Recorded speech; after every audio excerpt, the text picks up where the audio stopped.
Bien. Ensuite, donc nous avons... C'est Pascal qui veut nous parler. Oui. Les anges gardiens de la baie. C'est un peu mystérieux comme titre. Oui, alors mystérieux peut-être pour les non-niçois, puisque le titre a un rapport avec la baie des Anges que couvre le contrôle aérien de Nice.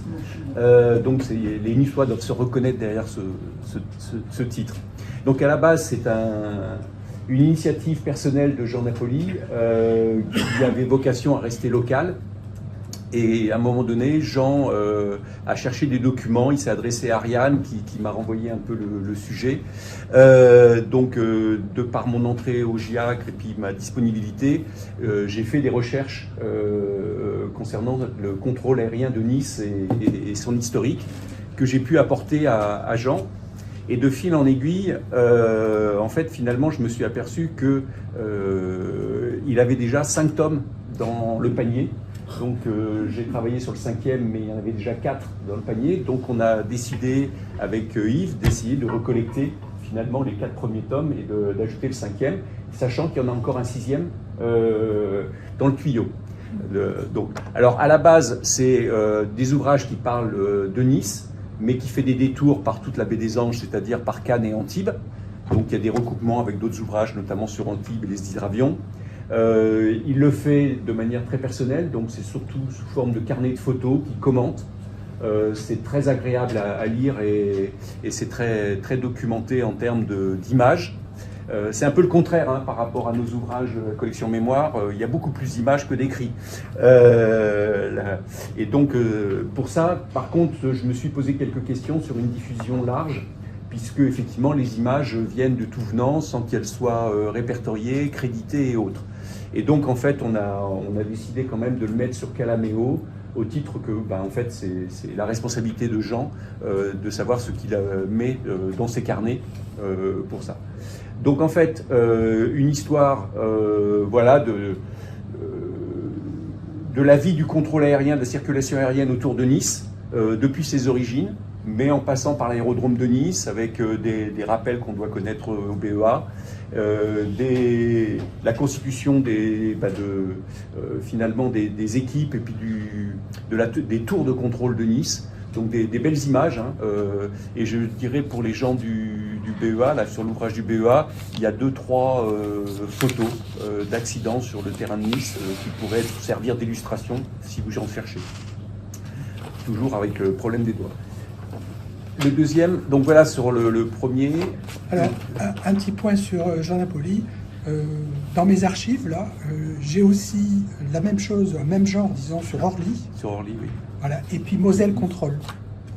Alors, Moselle Contrôle, je ne l'ai pas vu, mais... voilà, j'ai retrouvé ça. Donc, mais il y a un travail de mise en forme qui est assez important aussi à faire. Là. Alors sur Orly, il ne savait pas, en fait, Jean ne savait pas que son premier ouvrage sur Orly était déjà sur Calaméo. Et donc je lui ai montré le lien, il est allé voir, il a dit « Ouh là là, c'est horrible, les diapos, enfin les pages ne sont pas dans l'ordre ». Donc je lui ai promis de remettre les pages dans l'ordre, on va retravailler avec ça. Oui. Et puis sur Moselle Contrôle, on fera très attention en fait sur la publication et les conserver l'état d'origine et non pas une publication. Qui est Napoli, je ne connais pas. Alors c'est un contrôleur de Nice, en fait, qui est passé par Orly dans sa carrière, donc qui doit avoir maintenant 70 ans, d'après ce que donc je ne sais pas quelle promo il est. Moi je ne le connaissais pas non plus. À quelle époque il était à Nice? Et donc Nice, c'est la fin de sa carrière, donc j'imagine à partir de 45 ans. Un garçon dont une grande partie des dessins sont des illustrations syndicales, en fait. Et il y a l'équivalent, on a 5 tomes de Bernard Villemot, surnommé Matelot, parce qu'il est à l'origine de la marine marchande. C'est également 5 tomes qui ont fait les tracts et les illustrations locales des actions syndicales. Donc c'est une histoire en soi qui est intéressante. Alors sur Nice, c'est très neutre. Je veux dire, il n'y a pas de message syndical ni quoi que ce soit. C'est vraiment lié autour du terrain de Nice et de son contrôle. On parle de l'accident d'un caravelle ou pas? Il en parle, mais là, il n'y a pas de photo, il n'y a rien. Oui, j'ai un commentaire sur le contrôle de Nice. Je pense que si quelqu'un était intéressé par l'évolution des procédures de contrôle à Nice, ce sera un sujet très intéressant, parce que c'est un cas extrêmement particulier, spécifique, et qui a donné lieu à des débats extrêmement acharnés au fil des années, des évolutions de la plateforme, et du fait aussi de ses spécificités, puisqu'il y a les liaisons hélicoptères avec Monaco, qui est la principale liaison par hélicoptère en France. Alors, les recherches que j'ai faites aux Archives nationales et à la BNF, en fait, ont retrouvé des traces de la conception de la circulation aérienne de Nice. En fait, il y avait même un rapport complet que j'ai communiqué à Jean, et il en a fait quelques extraits dans son 5e tome. Mais c'est pas effectivement écrit, c'est-à-dire que c'est des schémas, c'est des cartes de l'époque, et quelques plans sur la façon dont quels étaient les points d'entrée, les points de sortie, le raccordement sur les deux routes aériennes, puisque dans les années 50, en fait, Nice n'était qu'une CTR, et donc en fait c'était le contrôle aérien des routes, la proximité, c'était Aix qui le faisait.